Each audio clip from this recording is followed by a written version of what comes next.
નમસ્કાર ગુજરાત। આજના મુખ્ય સમાચારોમાં આપણે જાણીશું કે હોળીના 10 દિવસ પહેલા મોટી જાહેરાત કરવામાં આવી છે। સરકારી કર્મચારીઓના પગારમાં મોટો વધારો કરવામાં આવ્યો છે। મિત્રો, હરિયાણા સરકારે રાજ્ય સરકારના કર્મચારીઓ, પેન્શનરો અને ફેમિલી પેન્શનરો માટે મોંઘવારી ભથ્થામાં 4%નો વધારો કર્યો છે। રાજ્ય સરકારે એક નિવેદનમાં જણાવ્યું છે કે દરમાં સુધારા બાદ મોંઘવારી ભથ્થું 46%થી વધારીને 50% કરવામાં આવ્યું છે। હરિયાણા સરકારે રાજ્ય સરકારના કર્મચારીઓ, પેન્શનરો અને ફેમિલી પેન્શનરો માટે મોંઘવારી ભથ્થામાં 4%નો વધારો કર્યો છે। નવો દર છે 1 જાન્યુઆરી 2024થી લાગુ કરવામાં આવશે। સરકાર દ્વારા હોળીના 10 દિવસ પહેલા આ જાહેરાત કરવામાં આવી હતી। તો મિત્રો, ગુજરાતમાં પણ આવા મોંઘવારી ભથ્થામાં વધારો થવો જોઈએ કે નહીં, આ બાબતે તમારે શું કહેવું છે કમેન્ટમાં જરૂરથી જણાવજો। ત્યારબાદના સમાચારો વિશે વાત કરીએ તો જો મિત્રો પાણી નહીં આવે તો મત નહીં આપીએ। મિત્રો, વઢવાણના બાળા ગામે મહિલાઓ બહુ નિરાશ થઈ ગઈ છે। જો પાણી નહીં આવે તો લોકસભા ચૂંટણીના બહિષ્કારની ચીમકી આપવામાં આવી છે। સુરેન્દ્રનગરના વઢવાણ તાલુકાના બાળા ગામે મહિલાઓ પાણી માટે બહુ વલખા મારી રહી છે। 5 થી 7 હજારની વસ્તી ધરાવતા બાળા ગામમાં પીવાના પાણીની બહુ સમસ્યા છે। ગામમાં પીવાના પાણીની ટાંકી જર્જરિત છે। સૌની યોજના હેઠળ ગામના તળાવને ભરવાની અનેક રજૂઆતો છતાં પણ તંત્ર દ્વારા કંઈ પગલાં લેવામાં આવ્યા નથી। ત્યારબાદના સમાચારો વિશે વાત કરીએ તો મિત્રો, લોકસભાની ચૂંટણી પહેલાં પીએમ મોદીનો દેશવાસીઓને એક પત્ર। તેમણે કહ્યું છે કે અમારી સરકારનો એક દાયકો પૂરો થયો છે। તેમજ આ પત્રમાં 140 કરોડ દેશવાસીઓને પ્રિય પરિવારજનનું સંબોધન કરવામાં આવ્યું છે। કેન્દ્ર સરકારના 10 વર્ષના શાસનનો પત્રમાં ઉલ્લેખ કર્યો છે। મિત્રો, તો કેન્દ્ર સરકારની યોજનાઓથી આવેલા બદલાવનો પણ પત્રમાં ઉલ્લેખ કરવામાં આવ્યો છે। મારા 140 કરોડ પરિવારના સભ્યો સાથે વિશ્વાસ, સહયોગ અને સમર્થનનો આ મજબૂત સંબંધો મારા માટે કેટલો ખાસ છે તે શબ્દમાં વ્યક્ત કરવું મારા માટે બહુ મુશ્કેલ છે। મિત્રો, આવું નરેન્દ્ર મોદી આપણને કહી રહ્યા છે। તેમણે કહ્યું છે કે છેલ્લા 10 વર્ષમાં અમારી સરકારની સૌથી મોટી ઉપલબ્ધિ, સૌથી મોટી મૂડી લાભ છે। આ પત્રમાં મિત્રો પીએમ મોદીએ તેમને સરકારની તમામ ઉપલબ્ધિઓ ગણાવી છે। ત્યારબાદના સમાચારો વિશે વાત કરીએ તો મિત્રો, વિદ્યાર્થીઓને ભેટ। માત્ર 7 દિવસમાં જ સ્મૃતિ ઈરાનીએ વિદ્યાર્થીઓને આપી આ ખાસ ભેટ। દિલ્હી યુનિવર્સિટીમાં આયોજિત વિકાસ ભારત એમ્બેસડરના નારી શક્તિ કોન્ક્લેવમાં ભારે ભીડ એકઠી થઈ હતી। કોન્ક્લેવનું મુખ્ય આકર્ષણ, મુખ્ય મહેમાનો કેન્દ્રીય મંત્રી શ્રીમતી સ્મૃતિ ઈરાની હતા। સ્મૃતિ ઈરાની પાસે વિદ્યાર્થીઓએ મદદ માંગી હતી।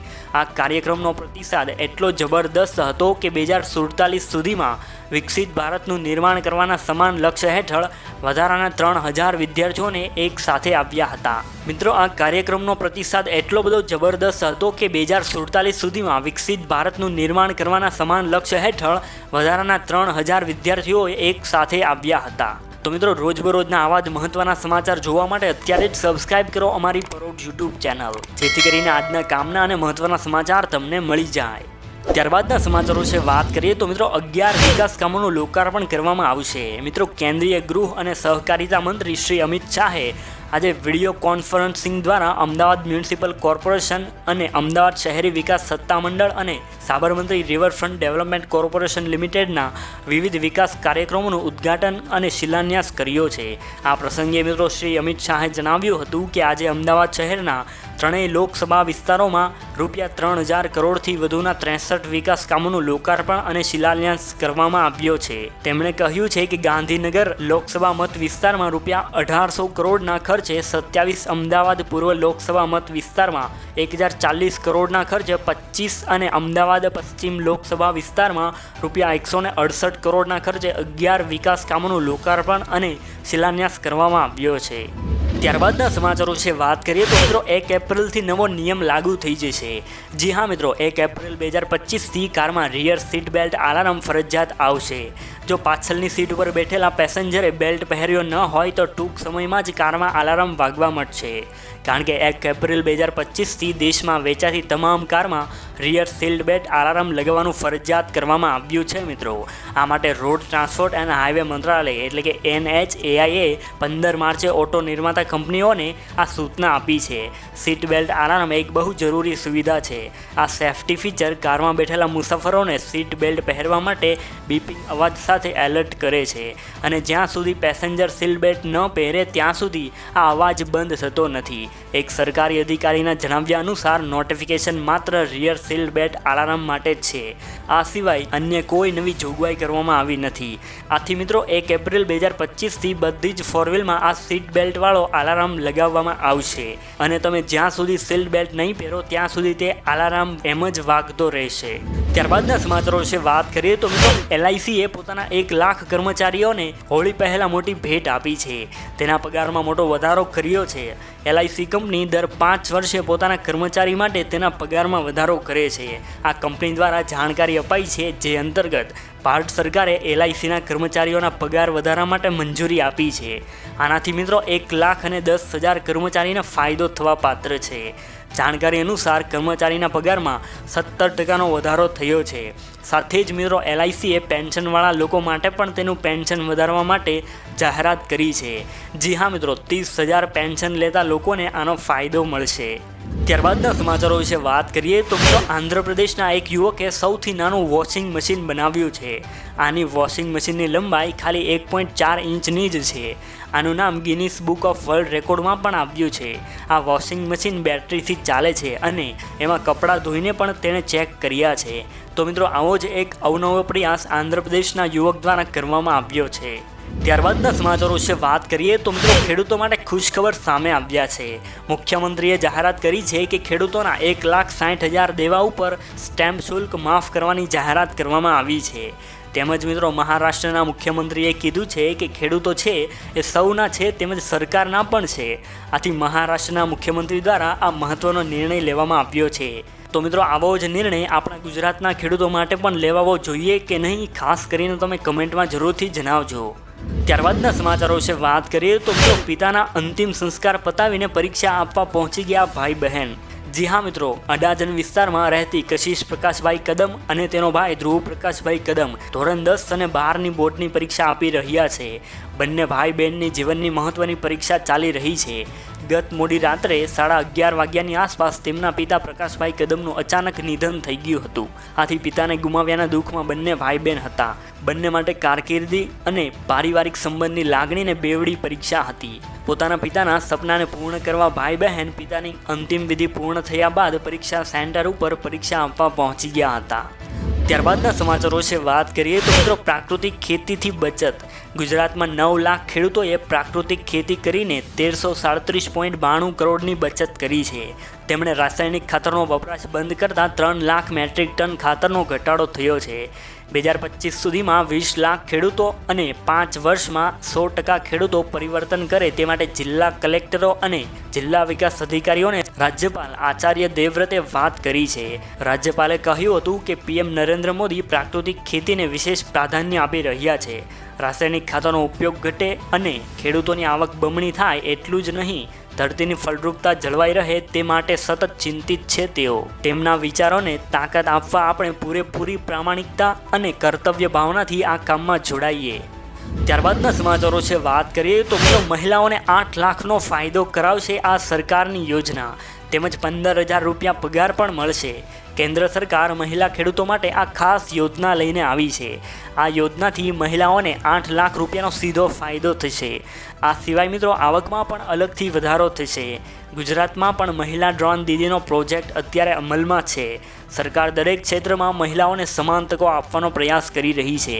સેનાથી લઈને ખેતી સુધીની મહિલાઓ ક્યાંય પણ પાછળ નથી. આને ધ્યાનમાં રાખીને કેન્દ્ર સરકાર મહિલા ખેડૂતો માટે એક ખાસ પ્રકારની યોજના લઈને આવી છે. આ યોજનાથી 80,000 રૂપિયાનો સીધો ફાયદો મહિલાઓને થશે. આ સિવાય આવકમાં પણ અલગથી વધારો કરવામાં આવશે.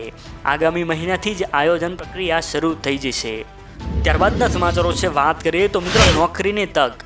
અમદાવાદની સૌથી મોટી હોસ્પિટલમાં નીકળી છે આ નોકરી. જો તમે નોકરીની શોધમાં છો અને તમારા હાથમાં ડૉક્ટરની ડિગ્રી છે તો આ તક તમારા માટે બહુ સારી છે. અમદાવાદની VS હોસ્પિટલમાં વિવિધ વિભાગો માટે 22 માર્ચે થશે આ ભરતી. આ વિભાગમાં સૌથી વધુ ભરતી કરવામાં આવશે. અમદાવાદની સૌથી મોટી હોસ્પિટલમાં આ નોકરીની તક આવી છે. અમદાવાદની VS હોસ્પિટલમાં વિવિધ તબીબી નિષ્ણાંતોની જગ્યા ખાલી પડી છે. તે માટે 22 માર્ચે ભરતી થવાની છે. જો તમે આ તક ગુમાવવા માંગતા ન હોવ તો તમે અરજી કરી શકો છો. ત્યારબાદના સમાચારો વિશે વાત કરીએ તો સરકારી નોકરીમાં નવો નિયમ. સરકારી નોકરી અંગે સૌથી મોટા સમાચાર છે સામે આવ્યા છે. જો મિત્રો તમારે 2 થી વધુ બાળકો હશે તો તમને સરકારી નોકરી નહીં મળી શકે. ગુજરાતના પાડોશી રાજ્ય રાજસ્થાન સરકારનો એક નિયમ હાલ ભારે ચર્ચામાં આવ્યો છે મિત્રો. રાજસ્થાન સરકારે એક નિયમ બહાર પાડ્યો હતો જેમાં તેમણે કહ્યું હતું કે જો તમારે 2 કરતાં વધારે બાળકો હશે તો તમે સરકારી નોકરીના હકદાર નહીં રહો. રાજસ્થાન સરકારના આ નિયમને હવે સુપ્રીમ કોર્ટ દ્વારા પણ મંજૂરી મળી ગઈ છે.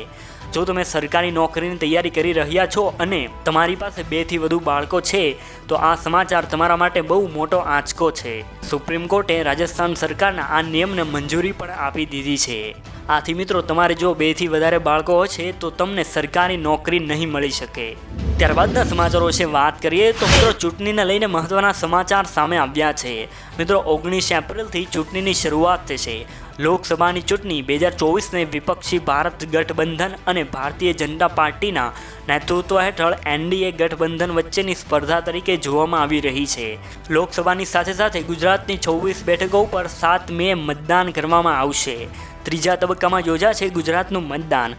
ગુજરાત સહિત તમામ મતગણતરી 4 જૂનના રોજ થશે. વિધાનસભાની 5 બેઠકોની પેટા ચૂંટણી પણ 7 મેના રોજ થવાની છે. રાજ્યની માણાવદર, પોરબંદર, વિજાપુર, ખંભાત અને વાઘોડિયાની બેઠકો પર પેટા ચૂંટણી યોજાશે.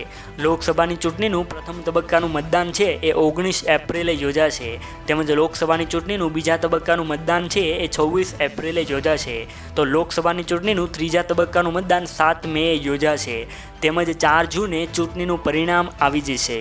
ત્યારબાદના સમાચારો વિશે વાત કરીએ તો મિત્રો NHPC એટલે કે નેશનલ હાઇડ્રો પાવર કંપની છે એ કચ્છ જિલ્લાના ખાવડા ખાતે 200 મેગાવોટનો સોલાર પાવર પ્રોજેક્ટ વિકસાવશે.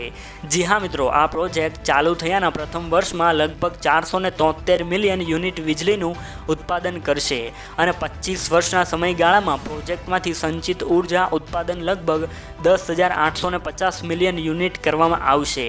NHPCએ ₹847 કરોડના કામચલાઉ વિકાસ ખર્ચે બિલ્ડ ઓન એન્ડ ઓપરેટ ધોરણે પ્રોજેક્ટ વિકસાવશે. ત્યારબાદના છેલ્લા સમાચારો વિશે વાત કરીએ તો મિત્રો આરોગ્યના કર્મચારી માટે રાહતના સમાચાર સામે આવ્યા છે.